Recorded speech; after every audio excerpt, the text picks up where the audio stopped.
প্রধানমন্ত্রী তারেক রহমান প্রমাণ করেছেন ভারতের সাথে গোলামির দিন শেষ, বাংলাদেশ কোথায় যাবে সেটা বাংলাদেশ ঠিক করবে। ঠিক এমনটাই জানিয়েছে পররাষ্ট্র উপদেষ্টা হুমায়ুন কবির। ইয়েস, সেটা হচ্ছে আম্মা একবার খুব অসুস্থ হয়ে গিয়েছিলেন। সেই সময় একটি হসপিটালে অ্যাম্বুলেন্স চাওয়া হয়েছিল, তারা অ্যাম্বুলেন্সটি দেয় নাই সেদিন।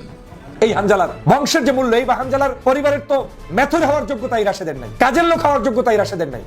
আজকে থেকে ভারতীয় যতগুলো পণ্য আপনারা ব্যবহার করেন নিত্য প্রয়োজনীয় সবকিছু বন্ধ করে দেন। আমাদেরকে হাতে মারবো না, ওদেরকে ভাতে মারতে চাই। এই যে জুতোর বাড়ি কপালে মাথায় সব জায়গায় জুতোর বাড়ি, এই জুতোর বাড়ি মই দিলাম। এই জন্মের পর থেকে বিএমপি করেছি, বিদায় আজকে নিজের জুতো দিয়ে নিজে মাথারে এরম পাড়া দিচ্ছি, মাথার পরে কপালে পড়ে। আর কোনোদিন দল করবো না, কোনো কাজে যাবো না। সিলেটের হযরত শাহজালাল রহমতুল্লাহি আলাইহির মাজারে প্রশাসনিক হস্তক্ষেপ, দানের ডেক সিলগালা, নতুন দান বাক্স স্থাপন, আনসার মোতায়েন, সিসি ক্যামেরা বসানো এবং মাজার কেন্দ্রিক নানা অনিয়ম বন্ধের উদ্যোগ নিয়ে আলোচনার কেন্দ্রে উঠে এসেছিলেন সিলেট জেলা প্রশাসক সারওয়ার। তবে সেই আলোচিত পদক্ষেপই শেষ পর্যন্ত তার জন্য কাল হয়ে দাঁড়িয়েছে বলে আলোচনা চলছে। সিলেটের জেলা প্রশাসক ও জেলা ম্যাজিস্ট্রেটের পদ থেকে প্রত্যাহার করা হয়েছে তাকে।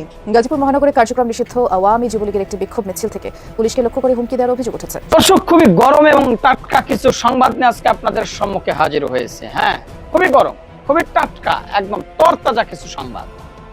দর্শক, কি ঘটছে দেশের ভিতরে ইতিমধ্যে হয়তো আপনারা সেটার একটু আন্দাজ পেয়েছেন।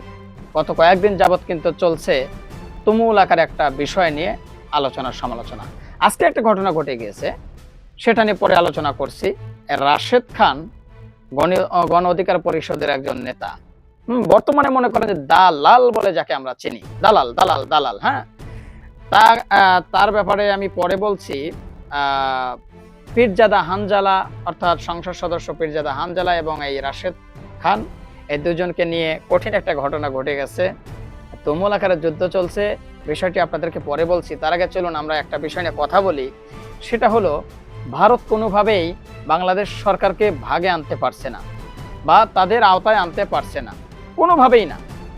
শেখ হাসিনাকে যেইভাবে ভারত সরকার শেখ হাসিনাকে পুতুল বানিয়ে নাচাতো, তারেক রহমান সরকারকে কোনোভাবেই সেই খেলার পুতুল বানিয়ে নাচাতে পারছে না ইন্ডিয়া সরকার বা ভারত সরকার, নরেন্দ্র মোদী। যার কারণেই কিন্তু সুতা কথায় পায়ে পাড়া দিয়ে ঝগড়া বাজানোর জন্য একটা ইস্যু খুঁজে বেড়াচ্ছে ভারত। যার কারণে অনেকগুলোই কিন্তু ইঙ্গিত দিয়েছে, সেটা হয়তো আপনারা ইতিমধ্যে উপলব্ধি করতে পেরেছেন। যেমন সীমান্তে উত্তেজনা, বিএসএফ বিজিবির সাথে প্রায় দিনই উত্তেজনা চলছে। বিগত দিনে হাসিনার আমরা দেখেছি যে সীমান্তে বাংলাদেশি মানুষদেরকে মেরে মেরে কাঁটাতারে ঝুলিয়ে রাখতো বিএসএফ, কিন্তু এখন আর সেটা করতে পারছে না, সাহস পাচ্ছে না। যদিও সাহস না পায়, কিন্তু কিছু কিছু ইঙ্গিত দিচ্ছে। যেমন বাংলাদেশের ভিতরে ভারতীয় নাগরিকদের পুশিন করার চেষ্টা করছে, কিন্তু এটা কোনোভাবেই করতে দিচ্ছে না আমাদের বাংলাদেশের লড়াকু সৈনিক বিজিবি। তারা কিন্তু হস্তক্ষেপ করছে এবং বাধা দিচ্ছে, এবং শুধু বাধা দিচ্ছে বললে হবে না, বাঘের হুঙ্কার দিচ্ছে। বলতে পারেন বিজিবির বাঘের হুঙ্কার শুনে পাশের দেশের দাদাবাবুদের সেই বিএসএফ এর করুণ দশা এবং তারা পাশার মধ্যে লেজ গুটিয়ে কিন্তু ওখান থেকে সরে যেতে বাধ্য হচ্ছে। এমন ঘটনা আমরা মাঝে মধ্যে দেখছি। তো আসলে জনাব তারেক রহমান সরকারকে কোনোভাবে ভাগে আনতে পারছে না নরেন্দ্র মোদী, যার কারণেই কিন্তু নতুন নতুন কিছু পায়ে পাড়া দিয়ে ঝগড়া বাঁধানোর জন্য কিছু প্রচেষ্টা চালিয়ে যাচ্ছে নরেন্দ্র মোদী সরকার। কিন্তু আমরা যতটুকু দেখতে পাচ্ছি, যতটুকু বুঝতে পারছি, পায়ে পাড়া দিয়ে ঝগড়া করলেও কোনো লাভ হচ্ছে না, বরং উল্টো তাদেরই ক্ষতি হচ্ছে। যেমন দেখেন, 2-3 দিন ধরে সোশ্যাল মিডিয়া তোলপাড় সৃষ্টি হয়েছে। একজন কি বলে আপনার আইনজীবী নাকি, ওই যে হিন্দু একটা মহিলা চৈতালি, এই নষ্টা মহিলা দেশের বিরুদ্ধে ষড়যন্ত্র করছে, বাংলাদেশের বিরুদ্ধে ষড়যন্ত্র করে। বাংলাদেশের থেকে নরেন্দ্র মোদীর কি বলে আপনার লিঙ্গ চাটে। সরাসরি বললাম যে বাংলাদেশে থাইকা নরেন্দ্র মোদীর লিঙ্গ চাটে। এই মহিলাটি ইতিমধ্যে সোশ্যাল মিডিয়া ভাইরাল হয়েছে। ভারতের মনে হয় জন্মা, ভারতের বীজ হয়তো তার ভিতরে রয়েছে বা তার মায়ের ভিতরে রয়েছিল, যার কারণে সে ভারত থেকে হয়তো বীজ এনে তার মায়ের পেট থেকে সে বের হয়ে এসেছে, যার কারণে বাংলাদেশের খেয়ে পড়ে ভারতের প্রতি তার টান বেশি। এক কথায় বলাই যায় এগুলো হলো ভারতের দালাল। হ্যাঁ, ভারতের দালালরা এভাবে অশান্ত করার জন্য দেশকে অশান্ত করার জন্য পায়তারা করছে। অবশ্যই ভারত থেকে তাদের মোটা অঙ্কের কিছু দেওয়া হয়। আচ্ছা, এই একটা বিষয়। দ্বিতীয় নম্বর বিষয় ছিল, আমরা আসি রাশেদ খান এবং পীরজাদা হানজালা, এই দুইজনের মধ্যে আজকে হাড্ডাহাড্ডি লড়াই চলেছে, যেটা আপনারা সোশ্যাল মিডিয়ায় দেখেছেন।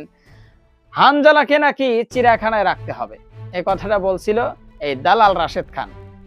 এই কথার প্রেক্ষিতে হানজালা ভাই কড়া একটা জবাব দিছে, যেই জবাবটা মনে করেন যে এতই ভালো লাগছে যেটা বলে বোঝাতে পারবো না। সে বলছে আমাকে সে চিড়িয়াখানায় রাখতে চেয়েছে, আমি চিড়িয়াখানায় আমাকে সে রাখুক, আমি বাঘের সাথে থাকবো। আর রাশেদ খানকে চিড়িয়াখানায় রাইখা পরে বানরের সাথে রাখবো, আর নইলে ডোনাল্ড ট্রাম্পের সাথে রাখবো। ডোনাল্ড ট্রাম্প চেনেন তো, ওই যে একটা মহিষ আছে না, মহিষের সাথে ওরে বাইন্দা রাখবো। দেখেন এই নির্লজ্জ বেহায়া এই রাশেদ খানের লজ্জা করা দরকার, কার সাথে পাঙ্গা দিতে গেছে দেখছেন। এই পীরজাদা হানজালার বংশ পরিচয় যদিও জানে, ওর তো আসলে ওই যে ডক্টর ফয়জুল হক ভিডিও শুরুতে দেখেছেন, বিস্তারিত আলোচনা শোনাবো।